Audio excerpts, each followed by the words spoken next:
Thank you very much, Francis, for the introduction, and thank you to the Viola da Gamba Society to invite me again, to give me the opportunity to talk about the viol. I will speak about daily life with the viol and share some thoughts about choosing, maintaining, and caring for the instrument. Later, I will speak about how to connect with the viol, so it will be no stranger, no more. If you have your viol now already ready to play, please put your viol by side, like I have put mine to the side. About 20 minutes to 8, roughly, I would like to do with you some exercises. Until then, I will mainly talk and demonstrate perhaps something. Yeah, how do we come across the viol? As a child, as an adult, you remember, everybody of us remembers when we started, what made us choose the instrument, what we hoped. Did we have suddenly time in our life that we can pick up an instrument, or did we want to learn it as from a child, or did the parents directed us in this direction? Speaking about me, I was lucky that through my father I got contact to the viol very early, and he made for me a viol when I was 2 years old. Out of picture frames, he was a painter and I dearly loved the instrument. And I might come back to this instrument later. Yeah, what music we wanted to play with the instrument. This made us then decide what size or what style of instrument we need. Are we looking for an English viol? Are we looking for French viol? Are we looking for a German viol? Are we looking for a 6 or 7 string viol? Then the question is, I need to just get something out of the side here. If you want to play consort music or solo music, or are we choosing the treble, tenor or bass? And I find through the years that most people start with the instrument, the human voice, the singing voice is. So it's often that an alto singer gets drawn to a tenor viol, and a sopran singer to a treble viol. I don't know if you find the same. I find it quite interesting. And then comes the question, what size? Not just the type of the viol, but what size? Do we want a small treble or bigger treble, or same with the tenor or bass? How long are our fingers? How is our body? What many people don't think at the beginning, because we don't know, that we assume all longer strings, longer bodies give a bigger and rounder sound. This might be true in many cases, but a longer string length gives us problems to handle the instrument. So I studied on an instrument which was quite big, and I had to change later after I finished studying and came back to a smaller instrument. Having said this, the spacing between the strings makes a big difference. If the string length is pretty long and the spacing is quite narrow, then you can handle a longer string length easier than with wider spacing. I'm speaking about 8.5 millimeter spacing between the strings. It's very narrow, but you will find if you have an instrument with a long string length, you're able to play it from string to string. So these are thoughts you might have when you choose an instrument. Then what style of instrument? Yeah, I mentioned already this English 6 or French 7 string viol. Do we want to have the Baroque viol? Do we want to have a Renaissance viol? Then we might think about ornaments on the instrument. How much should it be decorated? Once I had a discussion with a viol maker. I would like to have the purfling, a copy of a viol with a lot of purfling. He said to me, the purfling on this viol is 75 meters long. Are you sure you want to pay this? So there are limits, of course, and what we all want is a nice sounding instrument. And if we would like to decorate it with purfling or with paintings or head or scroll, these are other points we might choose later. Having said this, many viols had painted heads or golden heads, or a very famous viol we all know from Tiefenbrugger, who has the map from the Paris on the back. which is very nice to see. And, yeah. Or some people decide to let carve their own head on the violin. I know a few people who had the idea. And this is also a nice sort of connecting point where you can bring yourself in. Then the decision is, are we ordering a violin or are we buying it second hand? Perhaps first we borrow an instrument because we're not sure. And then we listen to friends, oh, this violin sounds good, please, you could order it from this maker. Or you're looking for second hand. Second hand is an advantage because you have the instrument immediately in your hand. You know how it sounds, and usually it doesn't change anymore. Having said this, once we chose our instrument, are we staying with this instrument or are we changing to other instruments at some point? I think all of you can tell a lot about your story with your violins and how you developed. You might change your taste.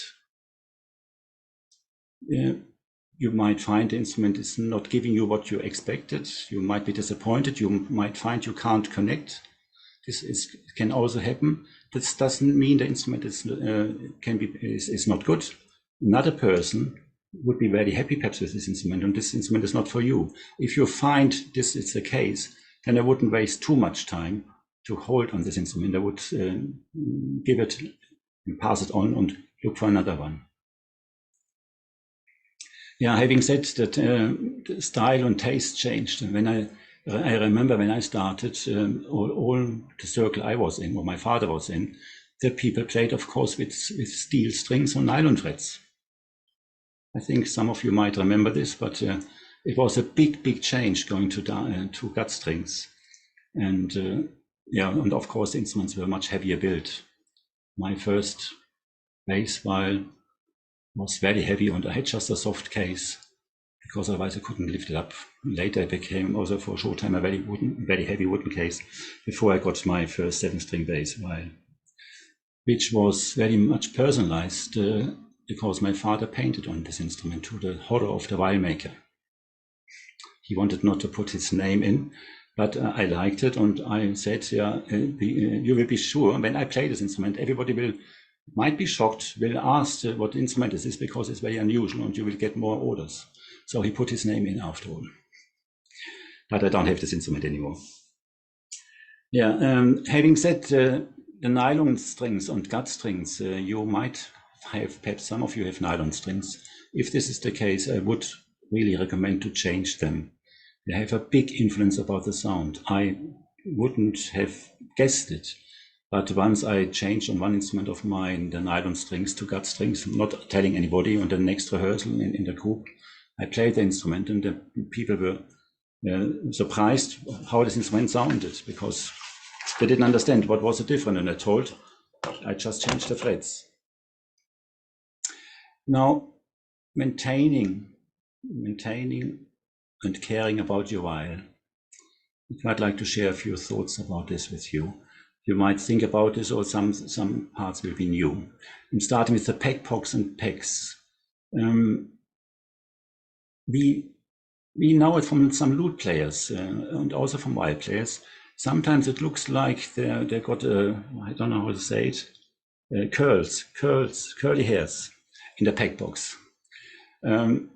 It might look fancy and might look nice, and you have more of a spare string just in case your string breaks, that you leave a lot of string in the pegbox flying around. But the disadvantage is the strings can make noise when you play. You will get a buzzing. So I would aim for having a tidy pegbox and also put the strings so on that the peg is not pulled out of the pegbox. The string should be really straight on the pegbox, or if at all, so the string might pull the peg into the pegbox, not out, if possible. Ideally, the string should not touch another string or another pegbox, another peg. But this is difficult to change if it's already happening. I don't know what you think about geared pegs. Some of you, I know I came across quite many people who have geared pegs.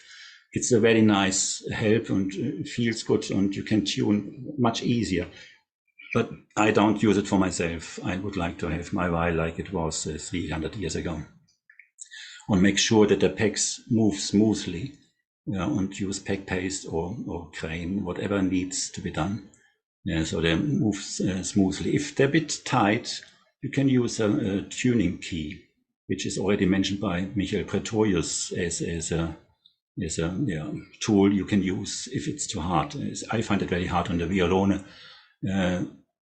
tuning the violone before the concert, and then I have to play 2.5 hours with passion. My hand is already exhausted. So it's a tuning key might really help and give you the answer for it. Looking at the nut where the strings go over, you find sometimes you hear clicking noise. I put some curd soap or graphite on it. Curd soap is clean. Graphite makes a black mark on the string. I have graphite. It's a bit dark. Frets. Perhaps a short sentence about frets. I spoke about the nylon frets. So I have gut frets, and you will find after some time that the frets become flat under your string. There are plates through, and they get wider. The fret is so important because the contact from the string to the fret makes the sound. It makes a much better sound if the fret is not damaged. If this happens, I don't know if you can see it on my vial. I don't know if we can see the frets quite heavily used. If they're heavily used, I push the frets down. I push the frets also note-wise down. Also, I push them up to the ceiling to make them loose and move them about so that the used part comes between the strings, and then move the fret back. So you have a new area, a not used area on the fret, where you can play another half a year or another 2 years, depends how many hours you play a day before you change them. If the frets become loose, I take the last fret off and move every fret down 1 fret and make 1 new one. Bridge, the same, what applies to the nut. I put graphite on or curd soap. And we need to really check the bridge so that for tuning, the bridge comes up. And if the feet are not tight on the belly, it's not good for the sound. And you need to be able to move the bridge straight again. It's a risky business.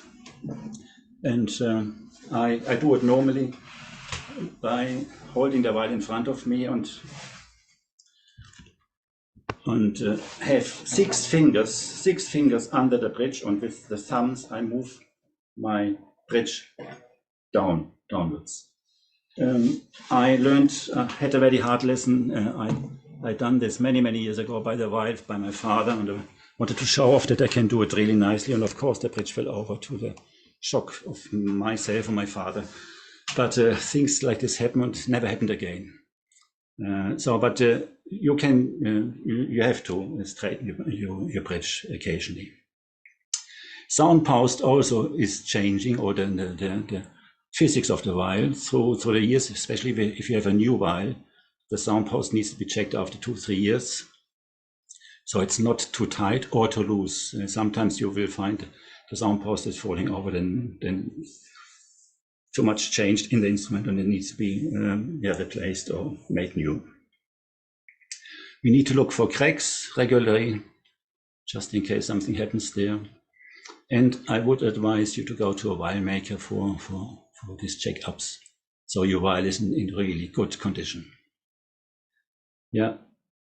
Caring also involves the storing of your vial, how you store it.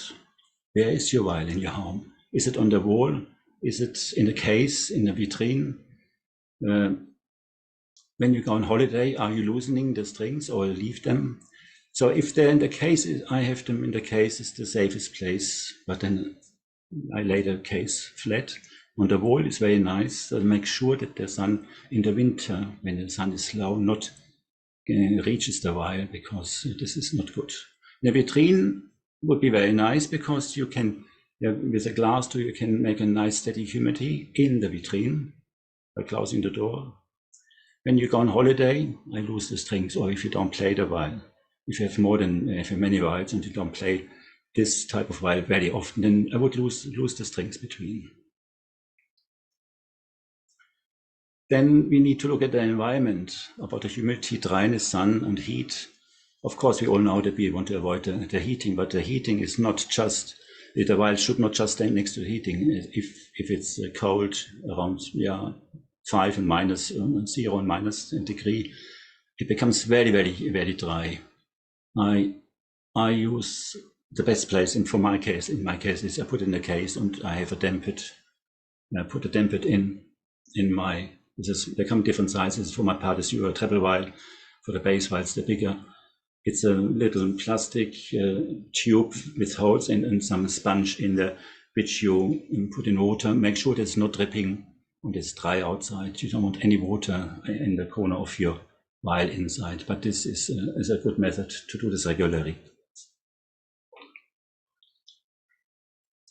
Yeah, this about the humidity or the look after the strings. Thomas Mays knew already about this.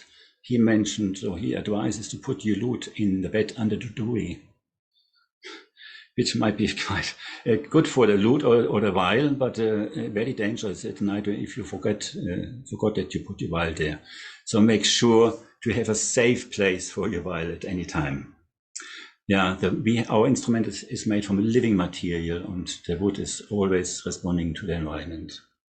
Then daily, also what happens for us daily or in our viol life is the outings. We take the viol out of the house. We travel by foot, bicycle, motorbike, car, bus, underground, train, aeroplane, boat, ferry, you name it. I think all of you can tell some stories. I just give some ideas or be aware about things, what can happen, what shouldn't happen. Of course, by foot, rain, sun, cold, snow. Make sure that the case is not totally waterproof, but that no rain can come into your viol case. Some of my students, they're asked to make a bag around the case, so it's absolutely waterproof, which is a very good idea. Bicycle, yeah, it's a bit risky. Motorbike as well, but for Holland it's normal to have it on your back. I sometimes go through London on a bicycle, but recently less because it's quite dangerous. By car, I would strap the viol on the back seat if your car is wide enough. I mean, some people buy the car according to the size of the viol, so that you can put the viol on the back seat or strap it in if possible. Bus, underground, train. There are so many people around you. I put my viol on the seat and cover my viol with my body, or protect my viol through my body so nobody can fall on it. Things one need to consider. Also, I'm very aware about this. I remember as a child with my soft case viol, which I was waiting at a station, and the viol was on the floor, and people running to the train, nearly jumping over my viol. I was really shocked about this. Underground, we come to the barriers in the underground. We all know the closing barriers. Also in the airport, I occasionally asked the security people behind the barrier, are you sure that it won't close on me? And they said, yes, of course it won't close. And of course, twice it happened, the closing on me, and I had to protect my viol with my hands, and my hands got hurt. So I would advise, if you come to these barriers, either you go through the gate where the wheelchairs go, or the prams go on the side, this stays open, or you lift your case over the barrier, just to make sure nothing can happen there. Ferry, yes, I take my viol always out of the boat onto the ferry, and if I have a nap, I hold my viol with my hand or strap a belt around it, around my wrist. So you can see what I share with you, how important the viol is for me. Any viol I done it, just to make sure it is safe. Yeah, if you're in an airplane, of course, I will always have the viol next to me on the seat. You have to pay extra seat, but you don't need to pay some tax. I was told it's a bit cheaper, but it's still a lot of money. And you need to strap your violin upside down next to you on a window. So it is enough space to the seat before the violin. So just in case the person in front of you will lean backwards, it doesn't touch your case. You will get for this occasion an extra piece of strap belt to support your violin. The best way to maintain the humidity in the violin case is if you have a silk cloth, towel, cloth around your violin. And if you go on longer airplanes journey, it would be good to tune your violin a quarter tone down and just of the dryness in the cabin, so the violin can breathe a bit better. Another situation we often come across in concert playing, can I play on your violin? Yeah, with wind instruments on shawms and other instruments I played in the past quite a lot, I was very reluctant to do, and with violins seems to be quite common that you easily hand your violin over. But if you do, please make sure you know the person very well and can trust the person. Yeah, I witnessed a few incidents they were very sad. So I'm happily to lend my instrument, but make sure you can trust the person. When playing your violin, I don't see it very often, and I forget as well, but perhaps since COVID we're more likely to do it again. We should wash our hands before we play our violin, every time. After a meal on courses or after coffee, after having biscuits. So clean your hands and check your fingernails. My first teacher had insist me washing my hands when I came from a playground and whatever, and play my violin. I had to go to the bathroom and wash my hands, which I thought was a really, really good growing up method. Then looking after the violin, I think it should be dusted regularly. The rosin, of course, we need to take away from the belly and also from the strings. I occasionally use instrument oil, to clean the varnish, and I use oil, almond oil for the strings. Every time I play, I put one fingertip, and then go over the strings, and then can play. It has the advantage, I believe, my strings lasting much longer since I do this, and for my shifting, it's much easier to shift without any dry connection to the string. Risks. Yeah, I spoke already about some risk with the barriers or heat and dryness. When you with other people sharing a room and you have a coffee break, what do you do with your violin? Are you putting it in a case? Are you putting it next to you on the floor on the side? I often saw violins tipping over because they were on the side. Or you lean the neck against the chair when you leave, and then you walk between the music stands where the bow is laying on. It's a recipe for disaster. Once it happens, it's too late, and I saw things happening. Also in concert situations, when I play, also when we sit in an orchestra or in a group, in the last minutes the choir people come running in already in their evening dress through the music stands, throwing the bow down and say, sorry, the music stand nearly fell over. Yeah, be aware about other people's movements, not just yours. It's not nice to have a music stand in your violin.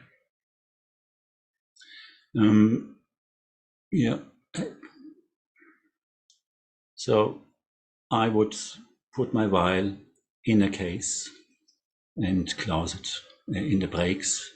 You find also when you perform between the rehearsal and concert, what are you doing normally? You go out, have a sandwich, or go to a restaurant. What are you doing with your instrument? Many people leave them in the church or in the hall. I find it risky. I wouldn't advise it. I either stay in the place, have my sandwich, or have nothing, but don't leave my viol alone, has the advantage if I stay. The instrument is adapting to the humidity and environment of the church or hall. If I go out, I take it with me in the case, but take the risk my viol will get out of tune easier, quicker in the concert. So I stay in the place and have my sandwich, apple, banana, whatever I need. Yeah, there are many risks, and how can we make insurance against risk? Of course, you can buy an expensive instrument insurance like I did, and I do. I think it is worthwhile to insure your beautiful instrument. I never used it yet, and I could have easily bought, I think, 2 bass viols from the money I paid to insurance. But I was relaxed, much more relaxed to have my instrument insured. Something to consider.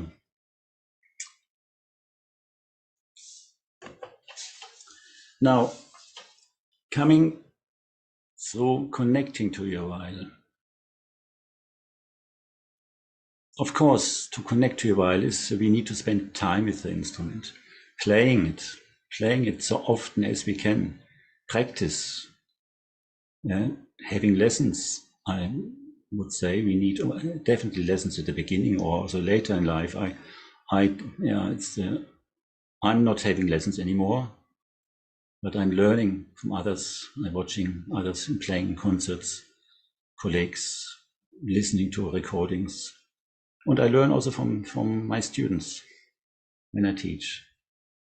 So lessons are very essential. I heard quite often, I had 3 lessons 10 years ago. And since then, we need to learn how to connect and to make nice sound on our instruments. Of course, you connect to your instruments through the history you share.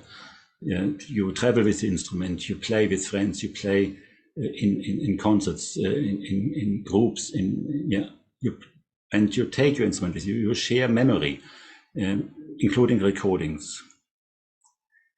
Then I think one subject I find quite interesting, and I asked a bit around before this talk, and perhaps it might be for you also a place at the end of our session to perhaps share your experience or your feeling about it. Naming your instrument, give your instrument a name.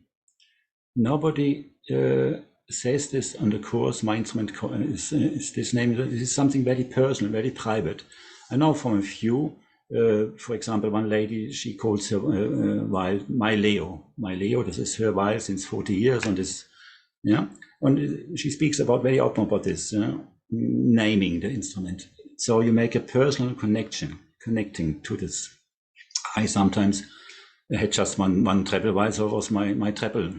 And when I had more than a bass viol, then one bass viol, then I called one bass viol, I called Nobleman.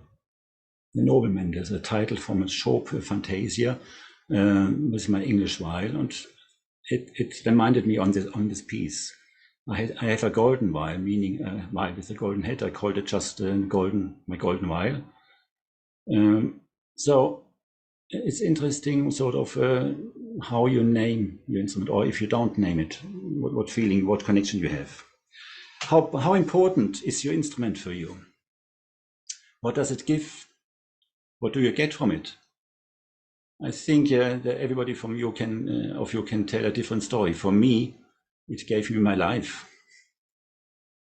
I grew up with it. I came across a toy when I was 2 years old, and this toy was my viol. And what was really totally unexpected, it came back to me 40 years later. I thought I lost it 2 years ago. And this is so dear to me, to have this instrument back. And it's not valued in money, it is my first contact to the viol. Meant everything to me. Making music with the viol, I think this is for everybody who plays an instrument, you make a connection to it, and the instrument helps you through illness, through happiness, through sadness, through losses. I think all of us can tell a lot, and in difficult times of my life, I played and played and could explore. Perhaps also hide a bit behind the instrument, but to be at one day ready again to get behind the hiding in position, to play in public, to play to colleagues and have joy with it. So this instrument after a while gave me a lot. Do you still have your first viol? Do you know what happened to your first viol? Perhaps something for you to share later with us. I, as I said, have this little viol, my childhood viol, and the other viols I don't have anymore. I grew out of them, meaning they were not good enough for my changing of my playing, but I was very grateful to learn on them. Some were poorly built and had some mistakes and were difficult to handle, and some were very good. So I have not all my viols I had. I separated from them. Yeah, I think I mentioned it already, but with our instruments, we connecting to people, we making friends. And you would like to connect to people, and I used, or I think many people use the share of the same music style, the share of the same music making with friends, and connect through this. And then in the interval, you find suddenly we can start also a conversation. I remember going as a child on music courses, and I didn't know anybody. I was probably the youngest, 13, 14 years old, and it was a range of between my age and 85 or 90. And doesn't matter what age they were, what they did in normal life. For the time on the course, through the music, we made connections and we learned to talk to each other. I think this was a very nice experience for me, and I think you have similar stories to share. We are more likely to play and practice, yes, when our instrument is handy and not put away too far. I try to make a nice environment, a corner where one can practice in a calm, peaceful surrounding. When I was teaching at home and students came, I tried to make a free table, put a candle on or a bunch of flowers, and got the washing and the ironing board away. So just to have a nice environment where you feel comfortable and relaxed makes a big difference. Not playing between a pile of work here and plates behind. And so it's important that you make a nice environment to make space for you and your instrument. Then how much time you spend with practicing or concert playing? Are you finding yourself, I play twice a week or once a week in a concert and between my viol is in the case? Or do you find yourself, I practice every day my scales, my pieces, and then play concert, and every time I meet the concert people, I'm better than 1 week before. So the balance is important. I mean, I played in different concerts, and it's one concert. It was expected from us. Expected. I mean, it was a professional concert. To practice at least 1 hour, per day for this concert. And we practiced all the English concert music you played. We think, we can sight read this. I think when we pick out few difficult corners, connect with them, you will get much more out of any playing. Now, perhaps another thought sharing with you is how to tune your viol. I looked a tiny bit around and I came across in Danneuville and in Rousseau and in Hubert Leblanc, Defense de Viol from 1740, that quite many players at the time start tuning the viol from the note C, and not from the note A. And somewhere else we could read, you tuned the top string, the highest string, so high just before it breaks. It's a bit risky, isn't it? When do we know it breaks? Of course, if you have a keyboard instrument or a wind instrument, we take our notes from then. Nowadays, we have all our phones and our tuning apps. But it is interesting. Perhaps I need to explore, to start to tune from C, how it feels different. Some other thought to try something new, which I would like to encourage all of you at the end of the talk, to try something new with your instrument, to try to find new colors.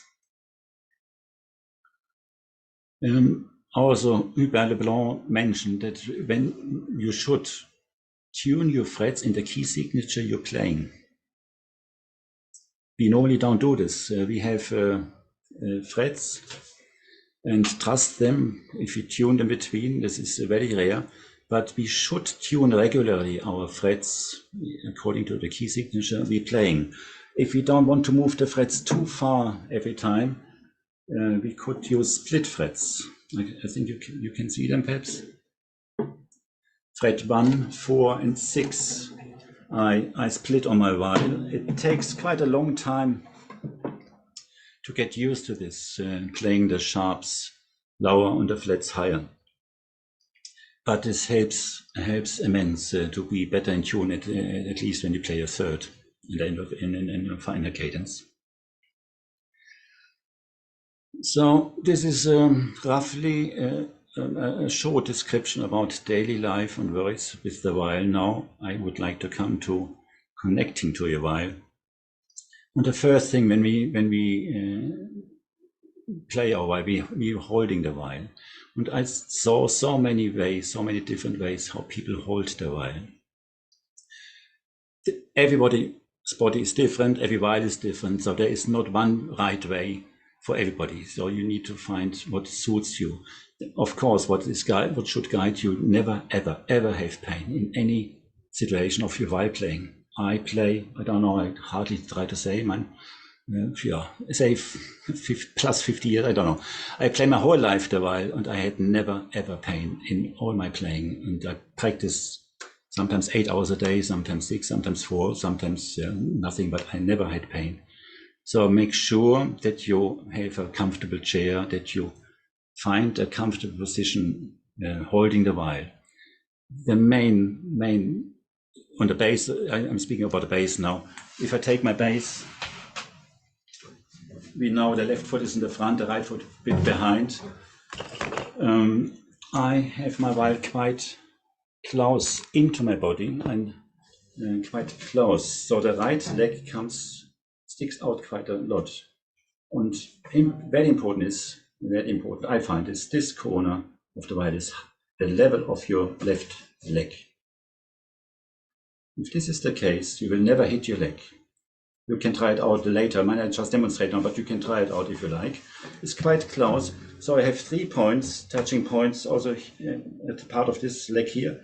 But the third point is some part on my body, on my rib cage or my stomach, depends how big I am, sometimes thinner, sometimes bigger. The tenor viol or treble viol is laying on the shoulder or collarbone. So I have three connecting points for my viol. And I often, on the bass viol, make contact with the peck to my head. I'm not going out of the way of my viol. I'm sitting in the center, in the front third of the chair. Have a tiny bit weight on my feet and a contact to the peck, which I loosen a tiny bit. And then the viol is pretty stable and doesn't move around. I don't need to hold my viol with my fingers or thumb. When I do shifting, my viol is not moving. And I think this is very important, not that it moves around. You know, we heard about this, or we could read this in Ganassi. Ganassi regular Robertina, that you should not move unnecessarily with your body or your viol. I think if your viol is steady like this, you can find your way much better over the fingerboard, instead of if it's every time different. So put your viol to the side, pick it up 10 to 20 times, and must always find the same place and make contact to your friend.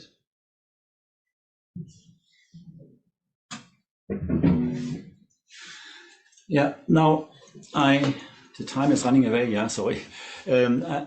I'm speaking about different techniques, different methods, or different different techniques. I speak about different techniques by referring to my toolbox. My toolbox, which is full of tools, which needs to be the toolbox needs to be looked after, polished.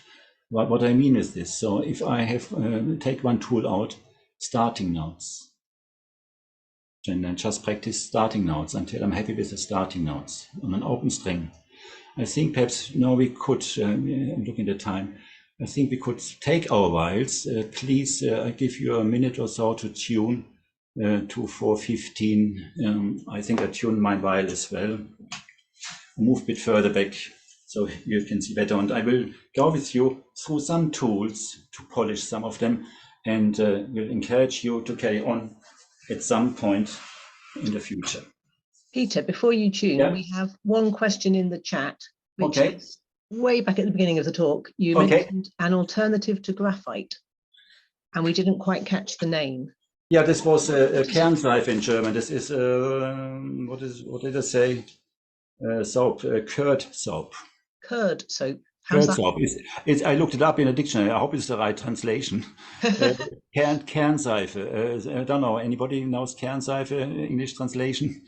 Nobody's volunteered. How do you spell it? And we'll look it up and show it later. Also Kernseife, Kernseife. IFE. Yeah, thank you. We will go looking for that. Good. Yeah, good. Yeah. So let us tune. I move a bit further back that you can see my bridge. Probably.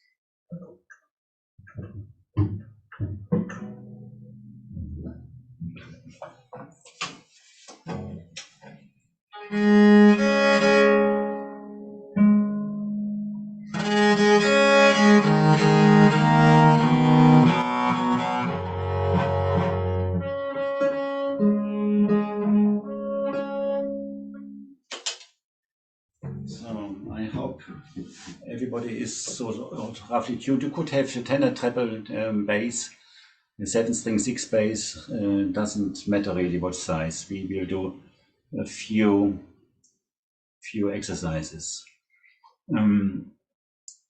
I find playing the viol very sensual, very delicate, very much in your fingertips. We need to connect with our bow to the string through our fingers, through our joints. And this means we need to find a sensitivity, a flexibility in our right hand, which has the contact, makes the contact tighter to the stick, but mainly to the hair. And the hair is, of course, making the contact to the string. The string makes the contact over the bridge to the belly, through the belly to the sound post, into the space in your instrument. And I'm interested to get the sound from inside your instrument out of the instrument into the air. So I try not to push a note in the viol, I try to get something out. When we play longer notes, we can use bigger joints. When we play shorter notes, we use smaller joints. But everything is flexible. I would not call relaxed, I say flexible. Relaxed is for me too passive. I think I mentioned this before at some point. Relaxed sounds good, but it's without control, it's too passive. So if we just do a few open strings and a push bow, I just demonstrate on an E string is perhaps not so good. On an open string, tenor doesn't have an E, A string. I rest my bow, not right at the tip, about a hand width of the tip. The bow is more flexible, the bow hair is more flexible. Rest the bow on the string. Have some weight from my forearm transferred through the middle finger onto the string. As soon as I move, I release the weight. Resting again. As soon as I move, I release the weight. Not completely, but most of it. This gives a 100% guarantee that every time you start a note, when you do this, a note will come from the first millimeter of your move. How often do we hear a wasted 2 centimeters sliding noise? Because we're not making the contact. So you need to take, or one needs to take the time to make the contact. And then move. And I guarantee you, there will be always a beautiful sound. Any thickness of string. Now, can we do this in the backbone? Laying the hair on the string. Again, we have the weight on the string. And we release as soon as we move. I don't know if you can see my bridge is pitch iron. I need to put it down, sorry.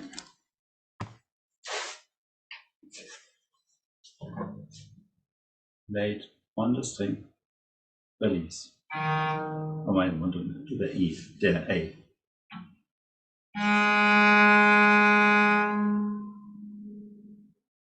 Do it again. Relaxed on the string, not pressing, just a tiny bit of weight. Release the weight and move. And I guarantee you, you will have always a beautiful sound. So we can do this the same on the stop note. Let us do it on A. The tenor wife, please, on the F string, third finger. The stop note A on the bass or treble vibes on the E string, fifth fret, with the fourth finger. We do the tip, please, again. Resting.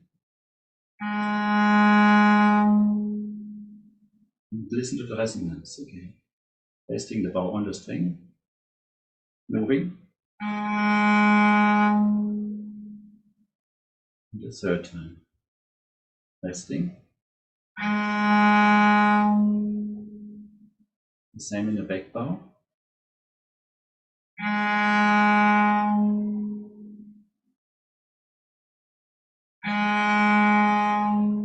And the back bow needs to be handled with more care because we have naturally more weight closer to our hand.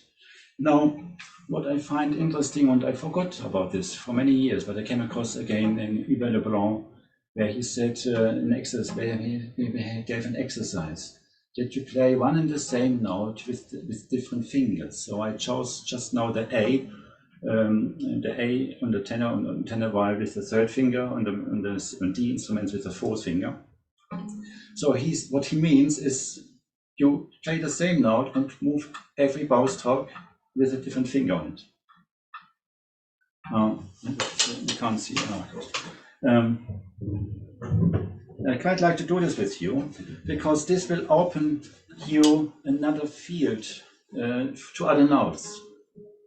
So we're starting on D instruments with the fourth finger on the A, E string. Then with the third finger, then the second finger, first finger, and back again.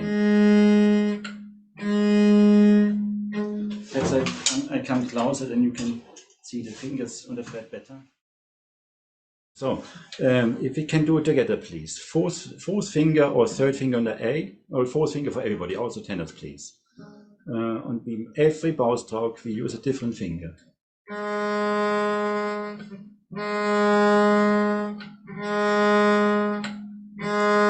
So my question is, or I hope that you took your thumb with you every time you moved one finger up. If not, we do it again, please. The thumb is not left behind.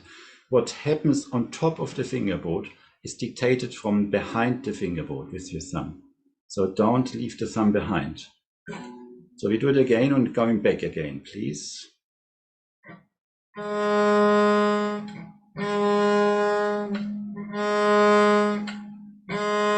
And back. So we moved 4 steps up, 4 steps back, and the thumb did the same. Now we could do a different order of this. 4, 2, 3, 1. Staying on the same note. 4, 2, 3, 1. The same speed. 3, 4. 4, 2, 3, 1. Same again. Same again. 4, 2, 3, 1.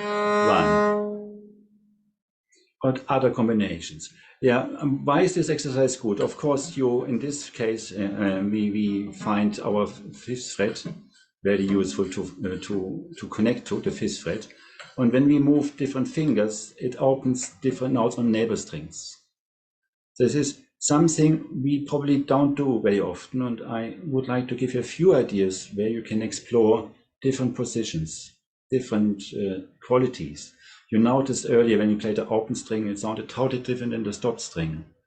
And you can use it to your advantage. And here, the flexibility with your fingers on the same note, it's a challenge, but it will open you many, many other doors. Now we do the same exercise, but one finger after each other, 4, 3, 2, 1, on one bow, without changing the bow. It's the same speed, so you must have a very long bow. Take your time. 3, 4. And back. Same again. We're starting with 4. We play perhaps the top note twice, so we have always 2 notes, always 4 notes on one bow. 3, 4. And again, back. Ideally, the tone is not changing pitch. Shall we do it once more? And try not to forget to breathe and be very steady with your bow. Don't stop with the bowing. The bow has it stays in this one motion. 3, 4.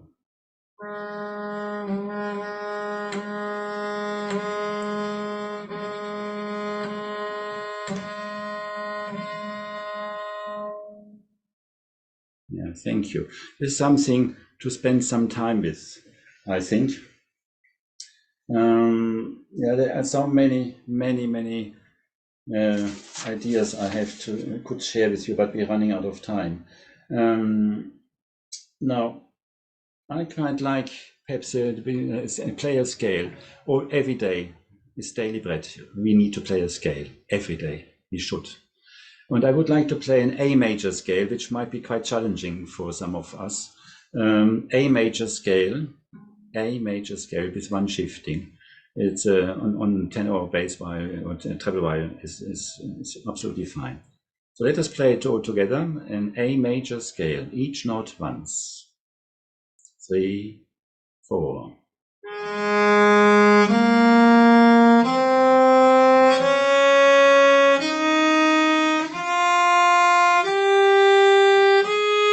And down again.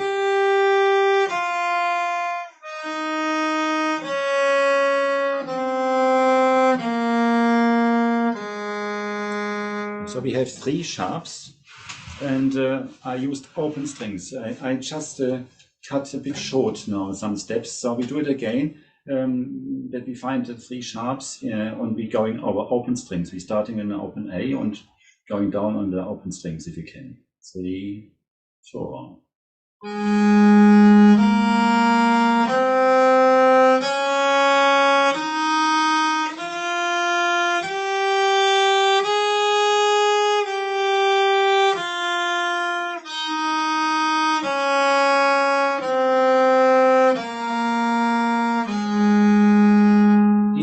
Is the same character, same length, same intensity, without any hesitation. Now, can we play the same scale without using any open strings? Don't use any open strings. Figure it out, please. We're starting again. 3, 4.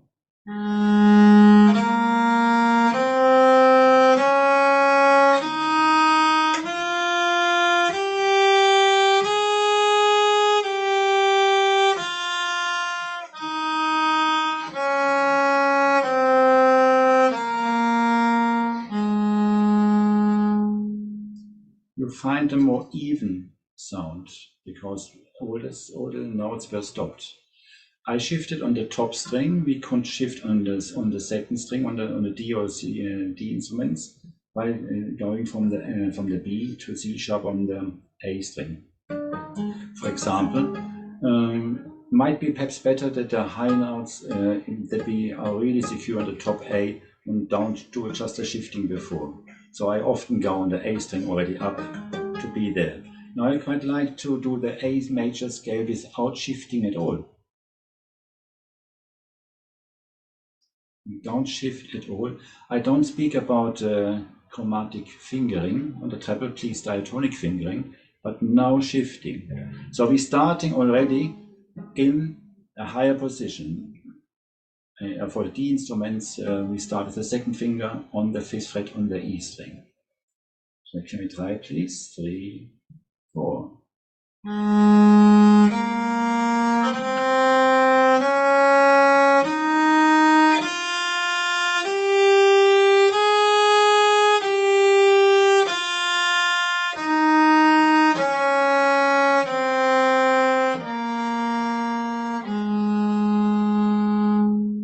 So once we get familiar with this sort of different positions, we could change the rhythm, we could change articulation, we could change the order of the notes. It will go too far now with adding thirds or dotted rhythm or short note, whatever. Just another way to play the A major scale. I quite like to share with you. Oh God, we're running out of time.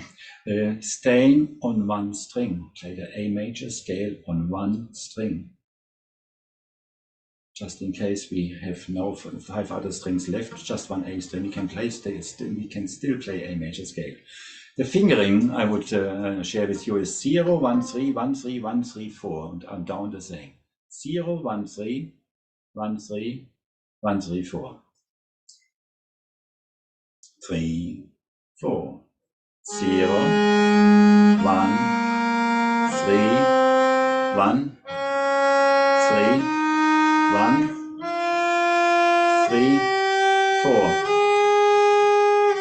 3, 1, 3, 1, shifting 3.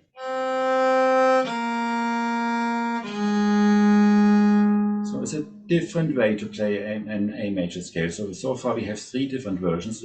There are many more versions that would go too far now. You could add some slurring as well. When we shift, I mentioned this before, the weight of your arm should be already in the new direction. So try to avoid staying with your arm behind, left arm.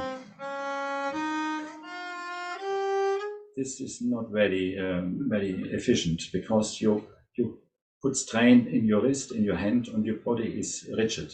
So we need to move according to the situation. We're playing using our left hand. We need to move our left arm a lot. And I go down with my arm and then up again. Very, very gentle. Yeah, to connect you while, but after we played scales, I would recommend that you play tunes by memory.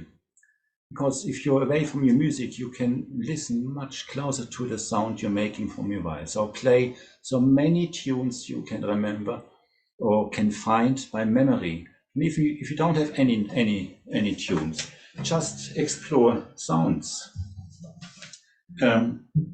Just play a note until you like the note. And explore different positions.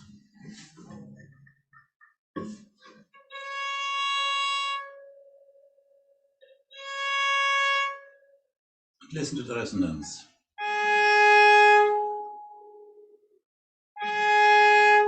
And if you're unsure about intonation, try to have a reference note. So if you, for example, you can use a neighbor string. You hear this is sharp immediately. So always have a resonant reference note or reference finger for unusual positions.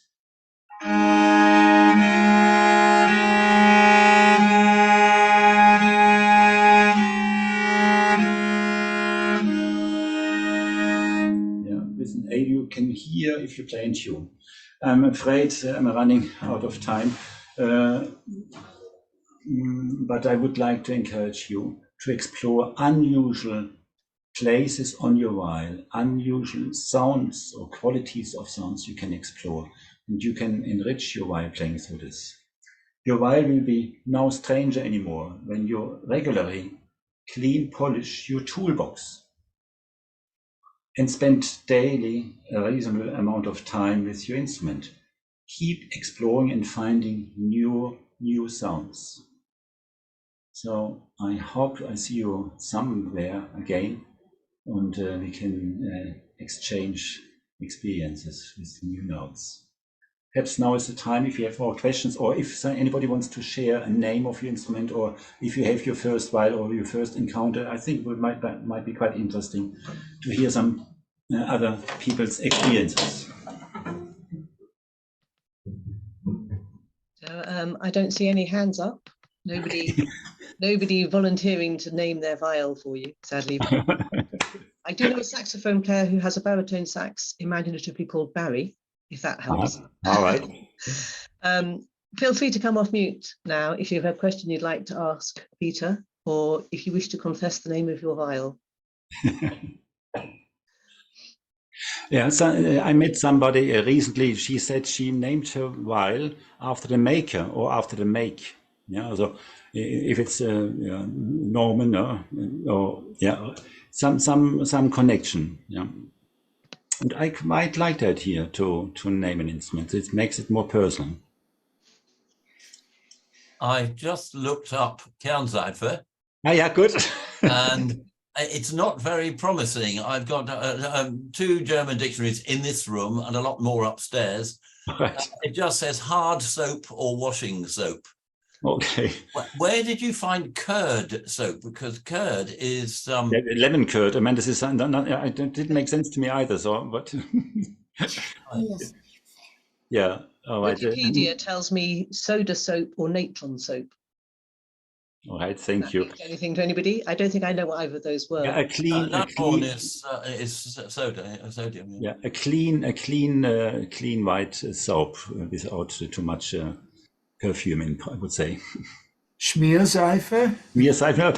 We're not going into the car industry. Yeah, clean. It must be clean. But I use graphite, so. Actually, I have a question about oiling strings. Yeah. Should I oil every string every time I play? Because I wanted to try it. I never done that before. Yeah, oiling the string is perhaps the wrong angle. I put a drop of oil on my fingertip. So it's definitely not dripping. And I slide along the strings, and I do it on all strings, yeah. So no oiling in the part where you play? No, never. No, never. Okay. But I under the bridge, I put oil, and also sometimes in the pack box, and there is still some little bit on my oil, on my fingers. I put a tune, and it feels very friendly. Also my strings lasting also on the top strings on the pas dessus. Yeah, half a year, 3/4 year on the pas dessus string is about 0.38. It's a very thin string, and I did the recording this summer. I did not use Brauker string in the recording, which was about, we did 50 hours playing. Yeah, so I find my strings lasting better. Thank you very much. Pleasure. Kunan, I see you have your hand up. What would you like to ask? Would you oil even an overwound string? I do, yes. Oh, right. I do. Yeah, I do. I'm not sure how correct this is, but my gut feeling is, if the gut underneath dries out, we know all this effect, the winding goes loose, and I think it's less likely when I can't really prove it, but this is my feeling. Thank you. I do it also on the unbounded string, yeah. Yeah. Someone told us to a set of new strings to soak them in olive oil before putting, and then let them dry and de-oil, of course, but yeah, usually when you buy strings, it's often oiled, so it should be not necessary until you buy them in the back of the store, which are 10 years old. Then it might be useful to do. Yeah, I never done a whole string oiling, because a new viol, when I got once a new viol, I remember very clearly one string didn't ring at all. There must be oil on it, and it took me a long time to clean it. Yeah, so if you want to oil the whole string, make sure it dries away before you play it. Perhaps something important with the strings, when you buy them, try to date on the back, that you don't use the newest first. Go always for the oldest ones. Peter, could Yes? I ask, what's your advice on care of the bow? What about rosin, cleaning excess rosin off the bow, Yes. that sort of thing? It's a very good question. I mean, of course, the stick needs to be also taken the rosin off the stick. But if we must make sure that we don't have a lot of storage in the hair. I have quite a little amount of hair of my recent bows, about 92 hairs on my base bow, which is very little. And they can clog up very quickly. And I lost so far just one hair. So I clean it regularly with a toothbrush, which I use just for my bows. And also Kernseife is useful to clean the hair, or I use alcohol spirit to clean the hair.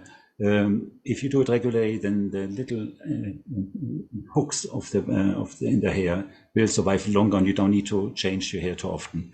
Mind we speaking about if you play 5-6 hours a day, then you use much more of the bow hair, and you need to change the bow hair. But I change it perhaps 5-6 years, every 5-6 years, my bow hair.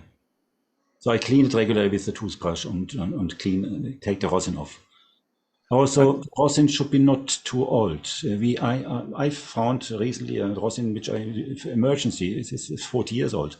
So it dries out. So try to, my rosin costs at most 28 pounds, 30 pounds at most, or buy regularly some rosin, and not just because you dropped it on the floor, but because it's getting too old. Makes a big difference. And about rosin, sorry, when we're in cold churches, we find cold, damp churches. I found very often that the connection from the bow to the string is not working.